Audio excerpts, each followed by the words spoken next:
guys know the story. Michael worked on Sonic 3 and Knuckles back in 93-94, but was uncredited because of the allegations at the time. But what I didn't know is that he was also uncredited because he was unsatisfied with the way the music sounded when it was in the actual Sega Genesis. He didn't want credit because he didn't like the way his music sounded for a video game soundtrack. A video game soundtrack made for kids, y'all. In my opinion, this is why Sonic music is so good. Michael set the precedence. And that's not to discredit Sega because they made some good music for Sonic 1 and 2. But it just goes to show that's how intentional they were when it came to making music for their video game. They went after an artist like Michael Jackson. Sometimes I'll show coworkers, I'll show friends, I'll show acquaintances Sonic music because I think it's that good. And when they hear it, they're like, this was in a Sonic game? Oh my goodness. And it's just like, well, of course it's in a Sonic game. And I think they're shocked because they have this belief that because it's a game made for kids, the music shouldn't be as good as it is. And I just want to say, what the heck? Why is there always an insinuation that because a game or a movie or a TV show is made for kids,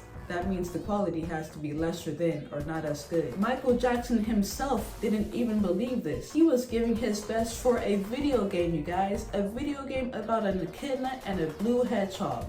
A blue hedgehog. But nowadays, we can't even get an artist to give their best during a live performance. Are you serious? And we wonder why the music industry is in the state that it's in. Because no one's willing to give their best anymore. Everybody just wants to get. Nobody wants to make art to give. They just want to make art to get money and get famous and all that. I don't mean to make a sweeping blanket statement like that, but you guys know what I mean. Obviously, Sega doesn't have the same belief because they put a lot of effort into each of their soundtracks, each of their songs. That's why they went after Michael Jackson, the one who it's been widely agreed upon that he's the greatest artist of all time. What people miss about Michael Jackson is that he was a really big perfectionist. It didn't matter what he was working on, be it a soundtrack for a video game or an album. He was going to give his 100% effort, and apparently that's what Sega was about. That is why Sonic music is so good, because Sega believes in giving their best effort in every area. For the most part. They don't just want a soundtrack that's playing in the background of each level. No, they want each song to sound like it belongs to each level. Of course, Sega's not the only one to do this, but I guess this surprises people because these songs belong to a franchise about a blue hedgehog who runs fast. Does it sound a little ridiculous? Sure. But that doesn't mean that Sega shouldn't just give their best. Michael working on Sonic 3 and Knuckles wasn't just a money grab for him. It wasn't just a publicity stunt to try to seem like a really good guy who was great with kids. It wasn't none of that. Michael liked video games. He was a big kid at heart.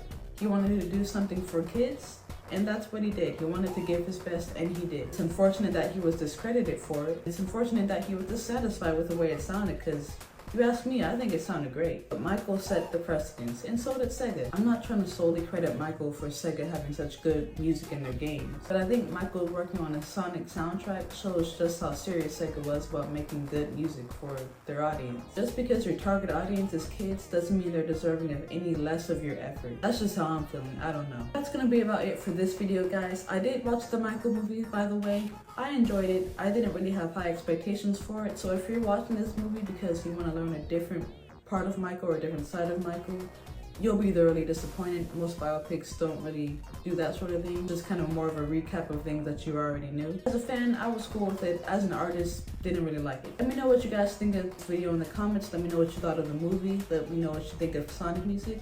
Thank you guys for watching this video. I'll be back with another video soon. Stay tuned.